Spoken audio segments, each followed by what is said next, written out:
वंदे पुरुषोत्तमम। परम प्रेममय श्री श्री ठाकुर जी की वाणी। इष्ट प्रसंग प्रथम खंड से एकांश 26 फाल्गुन 1390 रविवार 10 मार्च 1974 सुबह 6:30 बजे सत्यानुसरण पाठ आरंभ हुआ। विस्तार में अस्तित्व खो दो किंतु बूझो नहीं। एक एक कर क्रमशः बांग्ला, हिंदी, उड़िया, असमिया एवं अंग्रेजी में सर्वश्री, श्रीकंठ माइती, बसवन सिंह, बंशीधर हाथी, प्रशांत कुमार बरा एवं गुरुप्रसन्न भट्टाचार्य ने पाठ किया। इस अवसर पर पाठ करने वाले लोगों के अतिरिक्त जितेंद्र वर्मन, श्रीदयाल सिंह, सुधीर राय चौधरी, ब्रजगोपाल गुरु, केरी ब्रेस, प्रभात चक्रवर्ती, गुरु किंकर पांडे, परमेश्वर पाल, यतीन बसु, नित्यानंद मंडल, हरिपद दास एवं और भी अनेक लोग उपस्थित थे। वाणी पाठ शेष हुआ तो श्री श्री पितृदेव ने कहा, आलोचना करो। उनकी यह बात सुनकर सभी एक दूसरे का मुख देखने लगे। उन्होंने कहा, नित्यानंद बोलो। नित्यानंदा, विस्तार में अस्तित्व खो दो अर्थात ठाकुर यहाँ पर हमें विस्तार में डूब जाने कह रहे हैं। विस्तार में अपने आप को खो देने की बात कह रहे हैं। आपको अपने आप को खो देने का अर्थ है बोध की विलुप्ति अर्थात मैंने किया, यह मेरा है, यह भाव नहीं रहे का अहंकार बोध न रहना ही है विस्तार में अस्तित्व खोना। और बूझ जाने का अर्थ है मैं हूँ, यह बोलना चेतना में नहीं रहना। अनेकों जिस प्रकार अध्यस्त होकर पहले चेतना राज्य में नहीं लौट आती है, यही है बूझ जाना। विषय को और स्पष्ट करने के लिए नित्यानंदा ने और भी कहना शुरू किया। रामकृष्ण ठाकुर का एक गल्प है। 4 बंधु थे। उन्होंने भ्रमण करते हुए एक जगह देखी जो 4 दीवारी से घिरी थी। एक 4 दीवारी ऊंची थी। उसके अंदर क्या है, यह देखने के लिए सभी को उत्सुकता हुई। एक व्यक्ति 4 दीवारी पर चढ़ गया और झांकी मारकर वह जो देखा उसमें वह अवाक होकर हाँ हाँ करते हुए भीतर गिर गया और उसकी खबर नहीं दी। जो भी उस पर चढ़ा वही हा हा करते हुए गिर पड़ा। यही है बूझ जाना। अब प्रश्न यह उठा कि विस्तार से हम क्या समझेंगे, किस प्रकार उसमें अस्तित्व को खोया जा सकता है। सुधीरदा ने श्री श्री पितृदेव से अनुमति लेकर कहना प्रारंभ किया, वरदा, मुझे ऐसा प्रतीत होता है कि विस्तार में अस्तित्व को खोने का अर्थ ही है कि इष्ट में इस प्रकार विभोर रहूंगा कि अपने आप को भूल जाऊंगा। स्नान, खान पान इत्यादि की ओर नजर दिए बगैर इष्टकार की प्रेरणा में उन्मत्त रहूंगा। बहुधा मनुष्य अपने खान पान, घर संसार इत्यादि की चिंता में उन्मत्त रहता है, किंतु हम इस प्रकार इष्ट में उन्मत्त रहेंगे कि उन सब की चिंता ही नहीं करेंगे। इष्टकार करने में मानो खान पान, घर संसार, विषय आशय सब भूल जाएं। यही है विस्तार में अस्तित्व खोना। श्री श्री पितृदेव, वाह, तब तो शीघ्रतर ही बूझ जाना होगा। यह सुनते ही सभी लोग एक साथ हंसने लगे। एक भाई ने विवेकानंद का उदाहरण देते हुए कहा, विवेकानंद जिस प्रकार रामकृष्ण ठाकुर के निकट जाते ही बिल्कुल बदल गए, उनका आचार व्यवहार, पोशाक, परिच्छद आदि भी परिवर्तन हुआ। घर छोड़कर निकल पड़े, शुभ्र वसन को छोड़कर गेरुआ धारण किया। मेरी धारणा यह है कि यहाँ भाव ही है विस्तार में अस्तित्व को खोना। श्री श्री पितृदेव, यदि मैं गेरुआ वस्त्र धारण कर सन्यासी बन जाऊं तो क्या विस्तार में अस्तित्व को खोना होगा? विवेकानंद ने विस्तार में अस्तित्व खोया या नहीं, वह हम कैसे समझेंगे? अनेकों इस विषय को नहीं समझ पा रहे हैं। यह देखकर श्री श्री पितृदेव ने एक इंगित बताया। बोले, हम में से अधिकांश लोग अपनी वृत्ति प्रवृत्ति को चरितार्थ करने के लिए सब कुछ करते हैं, घर संसार करते हैं, विषय आशय में आसक्त होते हैं, किंतु इष्ट के साथ युक्त रहने पर ऐसा नहीं होता। उस समय उन्हें खुश करने के लिए सब कुछ करते हैं। गुरु किंकरदा, विस्तार में अस्तित्व खो दो। यहाँ इस अर्थ में कहा गया है कि इष्ट के साथ युक्त हो जाओ। श्री श्री पितृदेव, हाँ, ठाकुर से युक्त हो गया, वही तो विस्तार है। मैं क्षुद्र व्यक्ति केंद्रित था, ठाकुर से युक्त हो गया, उनमें अस्तित्व खो दिया। थोड़ा रुककर, पर उनमें अस्तित्व को किस प्रकार खोया? पंडित दा, एक गीत है, तोमार माझे आमार आमी होए आछी आमी हारा इत्यादि। अर्थात तुम में मैं अपने को खो चुका हूँ। विस्तार में अस्तित्व खोना इसी तरह होता है, किंतु बूझ जाना नहीं है। मुझे तो ऐसा ही प्रतीत होता है। श्री श्री पितृदेव, यह कैसे? होए आछी आमी हारा कैसे? मैं अपने आप को खो गया हूँ। जब इस विषय को किसी ने स्पष्ट नहीं किया तो दयापरवश उन्होंने कहा, विस्तार में अस्तित्व खोने का अर्थ है कि अपनी वृत्ति प्रवृत्ति के जरिए उनकी सेवा करना, सब कुछ उनके लिए करता हूँ, यही है विस्तार में अस्तित्व खोना। मैं अपने मैं भाव को उनमें समर्पित कर रहा हूँ। मैं वृत्ति प्रवृत्ति की परवाह नहीं करता। मेरा जो भी है सब उनकी सेवा में लगा रहा हूँ, यही है विस्तार में अस्तित्व खोना। अब बुझ जाने के विषय में कहो। परमेश्वर पालदा, अब अपने आप में नहीं हूँ। जब स्वयं ईश्वर की उपलब्धि कर रहा हूँ, मेरा अस्तित्व नहीं है, तभी है बुझ जाना। अपना पृथक अस्तित्व बोध न रहना ही है बुझ जाना। पंडित दा ने श्री श्री पितृदेव की ओर देखते हुए कहा, यहाँ दो धारणा आ सकता है। एक है विस्तार में विलीन होना, अर्थात विस्तार में लय होना। दूसरा है अपने अपने निर्वापित होना या विलुप्त होना। इन दो भाव में कौन ठीक होगा? परमेश्वर दा, यहाँ विस्तार में अस्तित्व खोने की बात है एवं उसके बाद नहीं बूझने की बात है। अर्थात यहाँ विस्तार में प्रवेश कर विलुप्त होना या अपने पृथक अस्तित्व बोध को नहीं खोने की बात भी है। श्री श्री पितृदेव ने इस बात में सम्मति व्यक्त की। सतीश दा ने प्रश्न किया, इष्ट को धरकर भी अनेक को विपदगामी होते देखा हूँ। कुछ दिनों से उन्होंने ठाकुर को पकड़ा है, किंतु अभी भी विपरीत पथ पर चल रहे हैं। क्या यह बुझ जाना है? बसवंत, इष्ट को पकड़कर विपरीत पथ पर चलने का अर्थ ही होता है केंद्रच्युत होना। विस्तार में अस्तित्व खोना ऐसी जगह में संभव नहीं है। इसलिए यहाँ ठाकुर की इस वाणी के अनुसार बुझ जाने का कोई प्रश्न ही नहीं उठता है।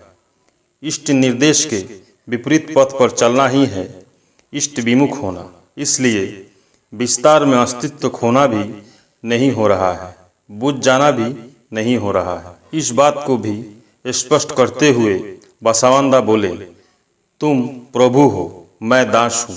मेरे भाव को लेकर रहना ही है विस्तार में अस्तित्व खोना। यह भाव न रखकर प्रभु के साथ एक हो जाना या विलीन होने का अर्थ है बुझ जाना। चीनी का रस पीते पीते उस रस में डूब जाने का अर्थ ही है बुझ जाना।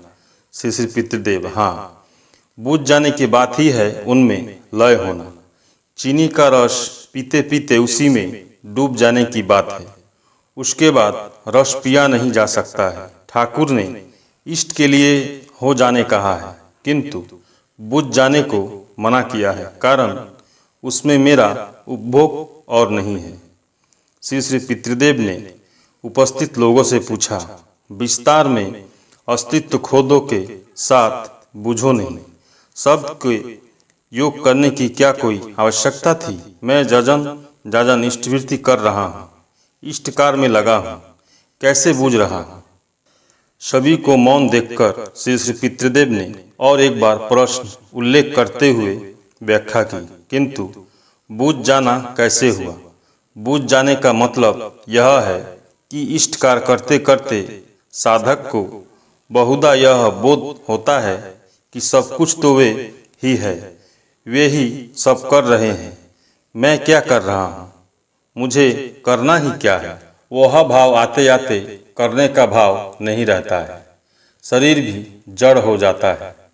उस समय इस शरीर से कोई काम नहीं कर पाता हूँ, मन भी भाग हो जाता है, कुछ भी करने की इच्छा नहीं होती है। उस समय ही बूझ जाने की स्थिति पैदा हो जाती है। उदाहरण स्वरूप परमहंस देव ने कहा है, नीमक का पुतला सागर मापने गया था, मापते मापते लय हो गया, सागर मापा नहीं जा सका। उसी प्रकार इष्ट कार्य कर रहा हूँ, जजन जाजन करता हूँ, कर्मक्षेत्र विस्तृत हो रहा है। जजन जाजन करते हुए मनुष्य यह अनुभव करता है कि सब कुछ वे ही है, इसमें मेरे लिए कुछ करना क्या है। ठाकुर ने इसी जगह पर हमें सावधान कर दिया है। विस्तार में अस्तित्व खो देने का अर्थ है उनकी सेवा में नियुक्त रहना, किंतु बूझ नहीं जाना अर्थात उनमें विलुप्त नहीं होना। साधन भजन से जो समाधि होती है वह विस्तार के जरिए ही होती है। जब व्यक्ति सत्ता प्रेम में विलीन कर जाती है तभी देह नश्वर बोध होता है, पुनः देह धारण कर आने की इच्छा नहीं होती। साधन भजन का उद्देश्य क्या है, इस विषय में श्री पितृदेव ने कहा, हम जो साधन भजन करते हैं, नाम जप करते हैं, वह है हृदय का द्वार खोलकर उनके आने की अपेक्षा में रहना। किसी भी समय वे आ सकते हैं। इष्ट कार्य जो कर रहे हैं इसलिए कि वे कब आएंगे उनकी परीक्षा में व्याकुल होकर रहना। किसी भी समय वे आ सकते हैं, उसके लिए प्रस्तुत रहना। सारा जीवन साधना करता रहा हूँ पर उनका दर्शन नहीं मिला है, किंतु कोई कुछ दिनों तक करने से ही उनका दर्शन पा जाता है। उनकी इच्छा से ही दर्शन मिल सकता है, वे जब चाहेंगे तभी दर्शन देंगे।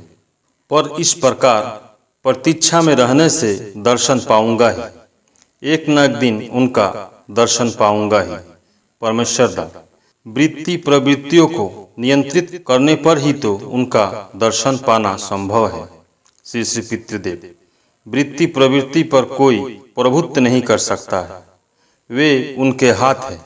वृत्ति प्रवृत्ति को लेकर जितना उनकी सेवा में लगे रहेंगे उतना क्या हो रहा है, नहीं हो रहा है, उनकी व्यवस्था वो करेंगे, वह उनका मामला है।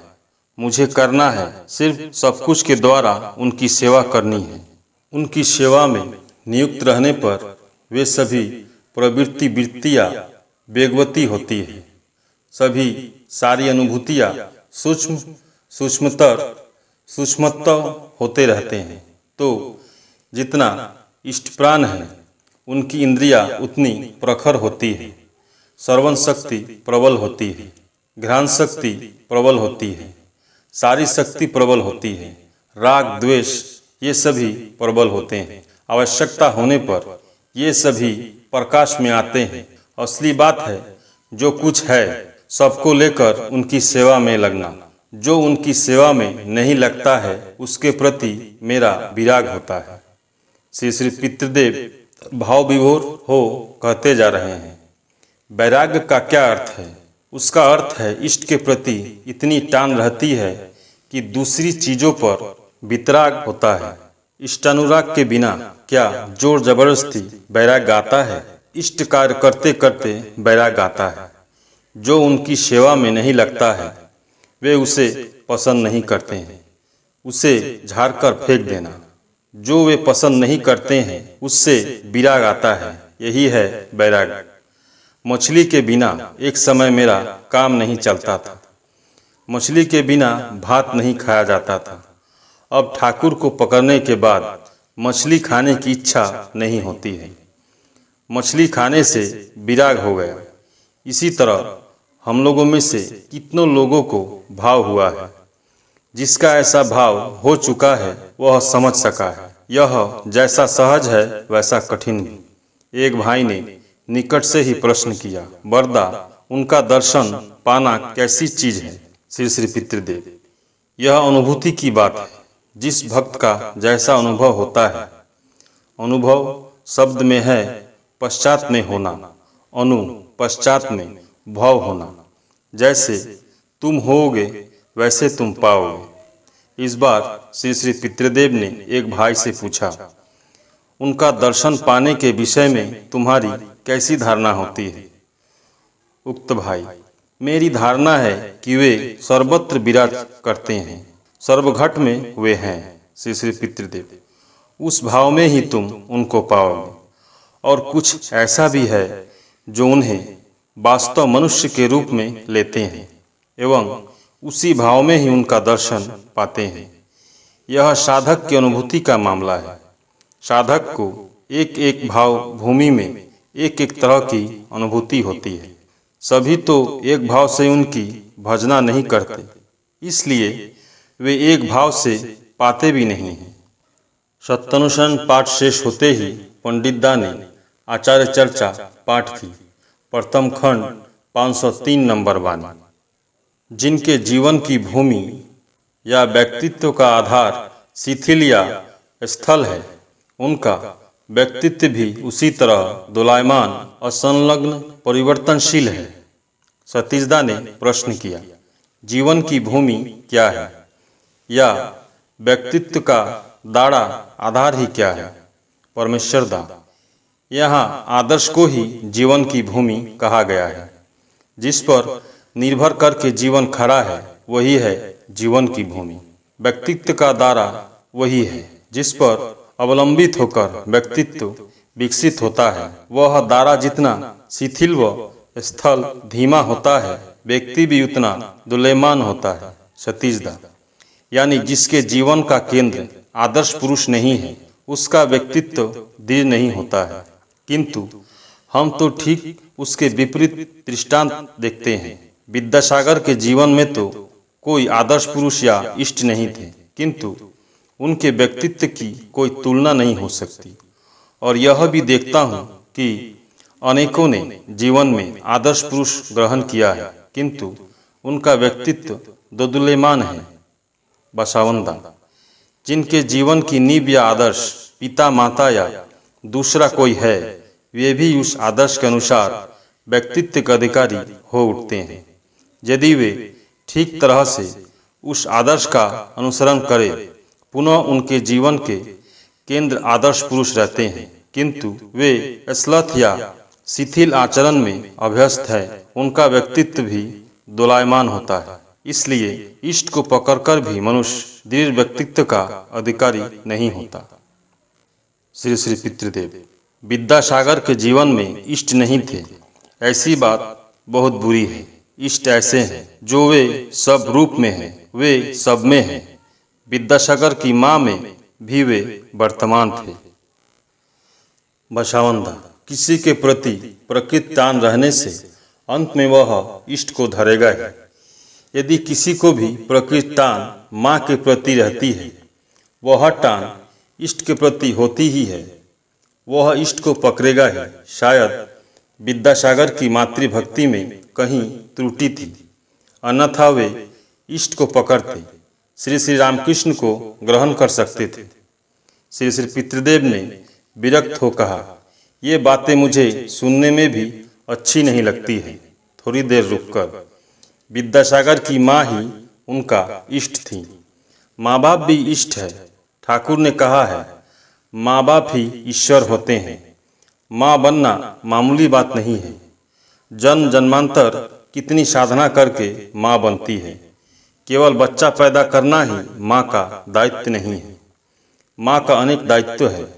माँ बनना मामूली बात नहीं। स्त्री के लिए पति परम गुरु होते हैं। ऐसे अनेक उदाहरण हैं। पति को सेवा कर कितनी स्त्रियों ने ईश्वर प्राप्त किया है। चाहे पति जैसा भी क्यों न हो। ऐसे उदाहरण भी है। कुलगुरु का अनुशासनवाद मानकर भक्त को ईश्वर प्राप्त हुआ है। किसकी कब परम गति होगी यह केवल वे ही जानते हैं। हमारी केवल स्वाधीन इच्छा है उनकी सेवा करने की। आलोचना समाप्त हुई। भाव विहल दृष्टि से उपस्थित कर्मवृंद उनकी ओर टुकुर टुकुर ताक रहे हैं। प्रसन्न चित्त से वे भी सबको निहार रहे हैं। 8:10 हुए हैं। श्री श्री पितृदेव की दाढ़ी बनाने का इंतजाम हो रहा है। परम प्रेममय श्री श्री ठाकुर। सभी गुरु भाई एवं माँ को जय गुरु।